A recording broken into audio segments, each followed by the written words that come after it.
Good morning students. मैं सुमित रंजन सिंह एक बार फिर पुनः आपके सामने आज ऑनलाइन आया हूँ और आज हम पढ़ने जा रहे हैं हिंदी क्लास 10th काव्य खंड का पहला चैप्टर जो कि गुरु नानक साहब जी के द्वारा लिखा गया है।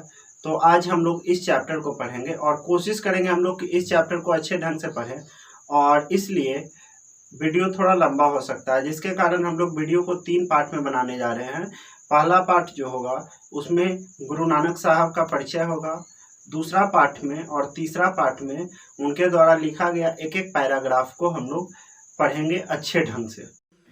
गुरु नानक साहब जी महाराज का जन्म 1469 ईस्वी में ग्राम तालवंडी, जिला लाहौर में हुआ था, जो वर्तमान में अभी पाकिस्तान में स्थित है। इनका जन्म स्थल नाना काना साहब कहलाता है। इनकी माता जी का नाम तृप्ता और पिताजी का नाम कालूचंद्र खत्री था। इनकी पत्नी का नाम सुलक्षणी था। इनके पिता इन्हें व्यवसाय में लगाना चाहते थे, लेकिन व्यवसाय में इनका मन तनिक भी ना लगता था और धीरे धीरे इनका मन भक्ति की ओर झुकता चला गया और बाद में इन्होंने हिंदू मुसलमान दोनों की समान धार्मिक उपासना पर बल दिया। वर्णा व्यवस्था और कर्मकांड का विरोध करके निर्गुण ब्रह्मा की भक्ति का प्रचार किया। यहाँ पे हमने एक शब्द निर्गुण का प्रयोग किया है। क्या आप निर्गुण के बारे में जानते हैं? निर्गुण शब्द को जानने के लिए, समझने के लिए हमें जानना होगा भक्ति काल के बारे में। भक्ति काल क्या होता है? भक्ति काल को 2 भागों में बांटा गया था, निर्गुण काल और सद्गुण काव्य धारा।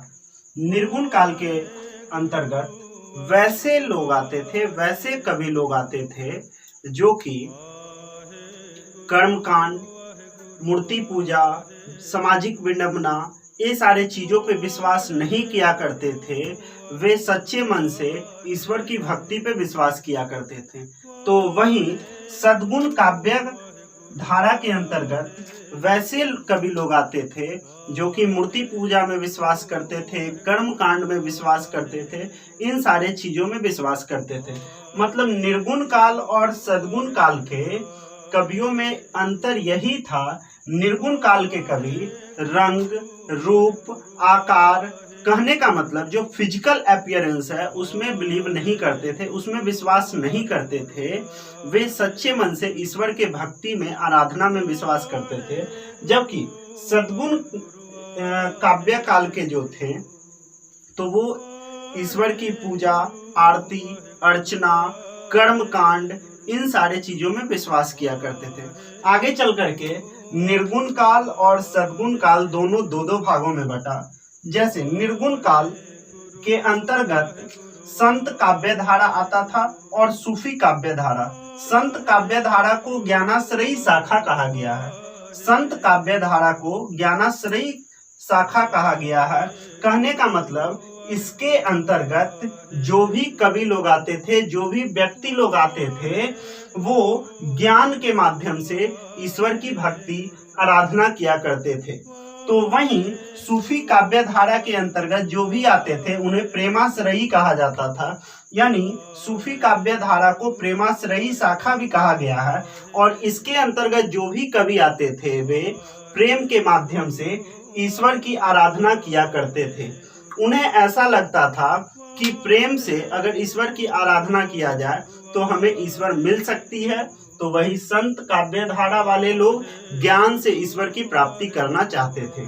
तो वहीं अगर हम आते हैं सद्गुण काव्य धारा की ओर, तो सद्गुण काव्य धारा भी 2 भागों में बांटा गया, राम काव्य धारा और कृष्ण काव्य धारा।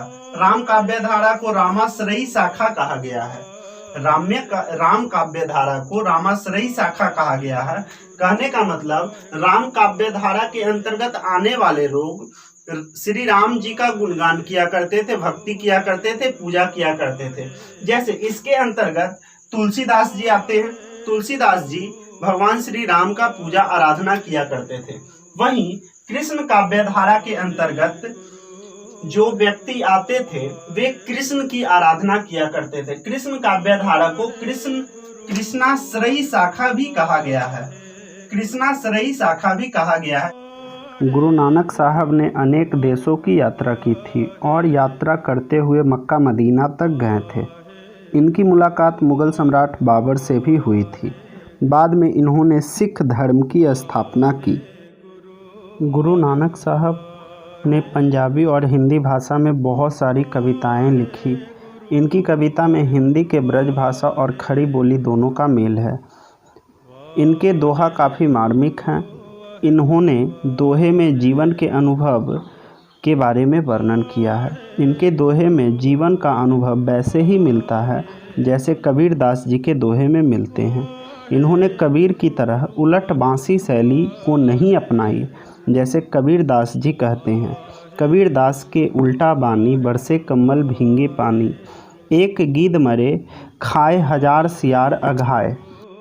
नानक साहब के उपदेशों के अंतर्गत गुरु की महत्ता, संसार की क्षण भंगुरता, ब्रह्मा की शक्ति, नाम जप की महिमा, ईश्वर की सर्वव्यापकता आदि बातें मिलती है।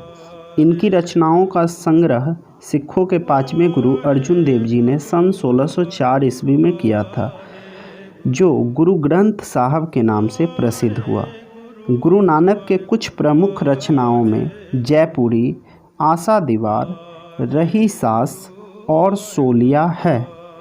1539 ईस्वी में वाह गुरु कहते हुए अपने प्राण त्याग दिए। अगर ये वीडियो अच्छा लगा हो तो इसे लाइक करें, कमेंट में लिखें आपको कैसा लगा है और हमारे चैनल को सब्सक्राइब करें ताकि हम आगे इस तरह का और भी वीडियो बनाने वाले हैं, वो वीडियो सबसे पहले आपको मिले। वीडियो को अंत तक देखने के लिए आप सभी का प्रेम पूर्वक धन्यवाद।